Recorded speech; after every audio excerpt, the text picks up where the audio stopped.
last Friday, which was the 5th of December, we had some changes or some updates to the Help to Buy scheme. And when I say updates, what I actually think I mean is it launched.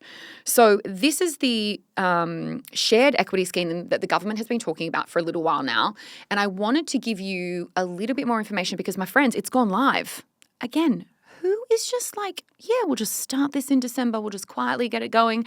There's a fair bit to get your head around. This is different to the 5% deposit scheme. I'm going to talk a little bit about what you need to know on that front in a moment. But given this is so new and just kind of, shall we say, hot off the press, I wanted to give you the deets in case this was of interest to you. Let's just step back a bit. The Australian housing market is diabolical. If you answer diabolical, I would say that is correct. Gold stars for you. It's not funny, but like, what can we do? I think we just must laugh in these times.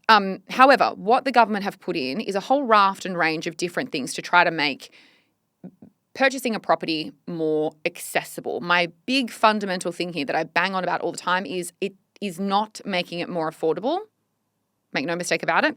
It is more accessible. However, with a little asterisk, this might be the one that has the biggest sniff, if you will, of affordability in it. The others I just think is like, yeah, we'll get you in, we'll pile you up with debt and you can just have a great time from here on in because you are a homeowner, my friend, you've made it.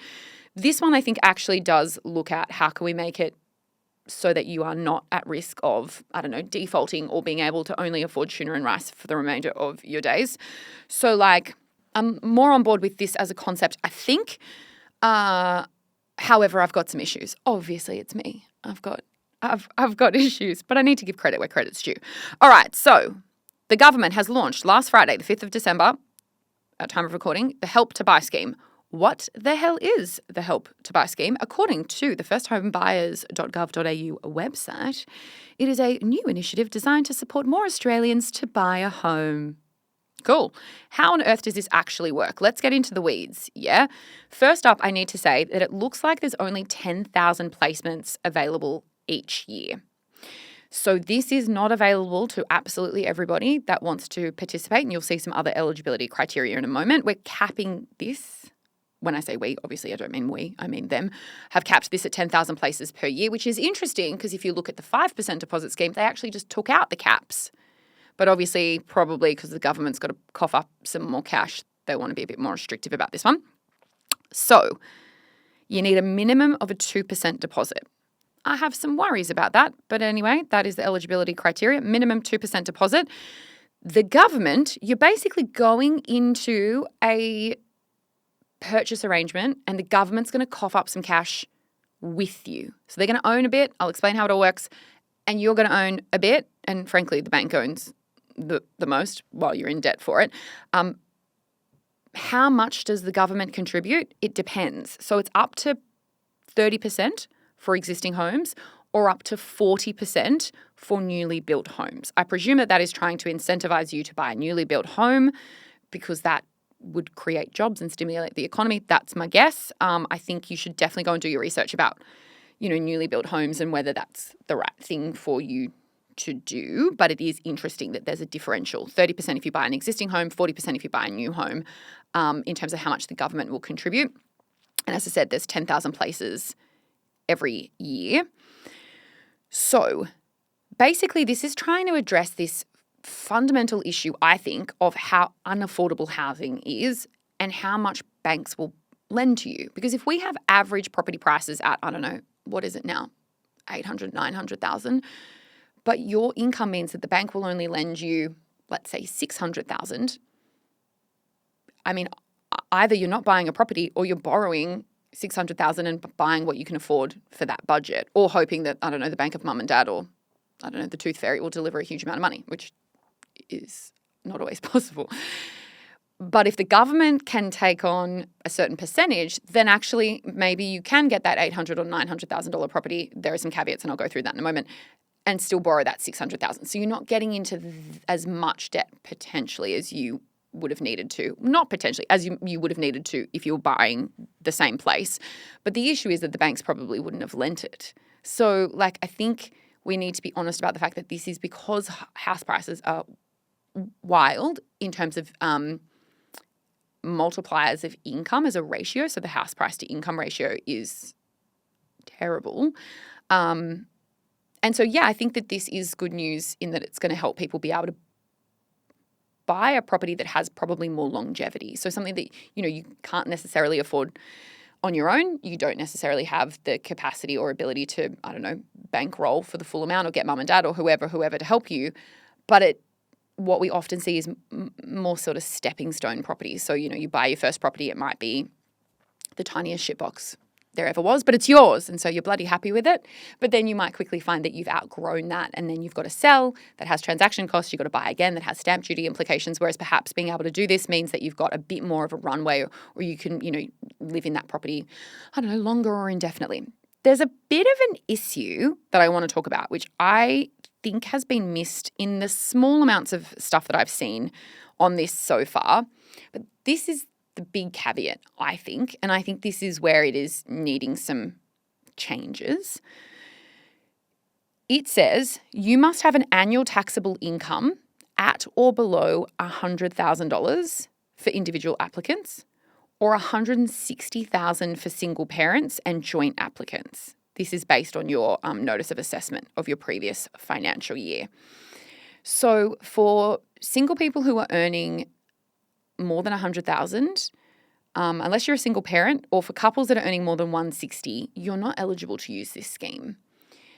I have an issue with that because I just wonder if that income band is right. And maybe this is great because it really is servicing that part of the market where from an income band perspective, they are unlikely to be able to get in without this sort of support. But I also think, $160,000 for a couple, if you've got a couple of kids, like that's not a huge amount of money. Maybe I just live in a privileged bubble. Anyway, important, because if you thought you were eligible and you are earning over that, unless you're a single parent, you earning that over that 100,000 or 160, you're not eligible as far as I can see. You must live in the home as your primary place of residence or your principal place of residence whilst you're part of the scheme. So you can't make this an investment property. They're not eligible. You can't own property in Australia already. You need to be an Australian citizen. There are exemptions for single parents who own property jointly with someone else and they want to buy out the other party's shared interest or intend on selling their existing ownership. So presumably, if you own a property with your ex-partner and either you're in the process of buying them out or selling out of that existing property, it does look like there's an exemption to make that possible. You can purchase a vacant block of land for the construction of a new home or a property that's being demolished and rebuilt, provided you've signed a comprehensive building contract with an eligible builder. Basically, there's a whole bunch of criteria that you need to go and look at, and you do need to apply. So remember that there's only 10,000 places a year. And yeah, you're going to need to obviously make sure that you have been accepted and you need to put that application in. There's participating lenders that you'll need to go through. And so what I would say to you is if this is something that could potentially put property on the table for you, that perhaps was, not near the table any time before this, go and read all of the info because there's quite a lot of hyperlinks on this resource page, firsthomeBuyers.gov.au. /Australian Government Help to Buy Scheme. This is not sponsored by the government, by the way. But I just would want you to make sure you understand absolutely everything before you decide whether this is a great thing or whether this is something that you are, in fact, ineligible to use. Because I would hate for you to not know all of the deets and then find out later, shit, I could have used this and I didn't.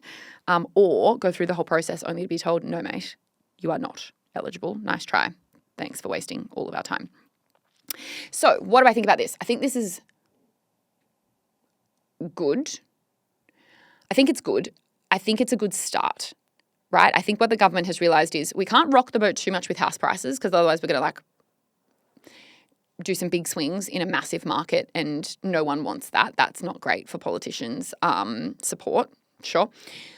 But people can't borrow the amount of money that they need to be able to buy a property. What are we going to do here? Well, if we take a chunk of the ownership and you own it technically, but we, bankroll a portion of it, then that sort of creates more capacity, it creates some more affordability, et cetera, et cetera. Obviously, my issue is that income band, again, we saw that taken off from the 5% deposit scheme, but here we've got, I would say, quite low income bands. So it's interesting to see in one respect, they're kind of taking away some of the things that they had in place. And I think going too far.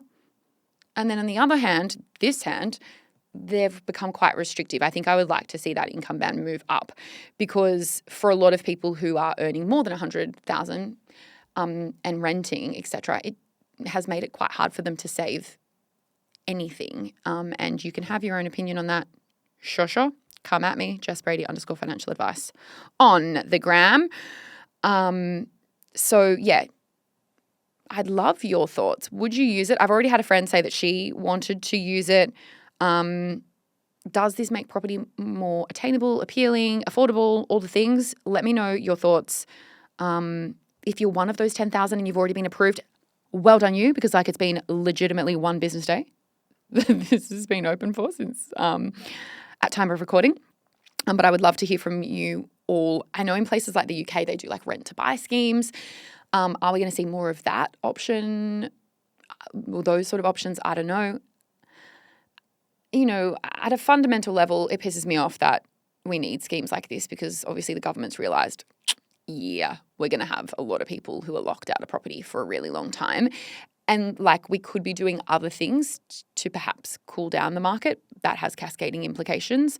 And I just don't know if there is a perfect solution. So maybe this is the most perfect that we got for now.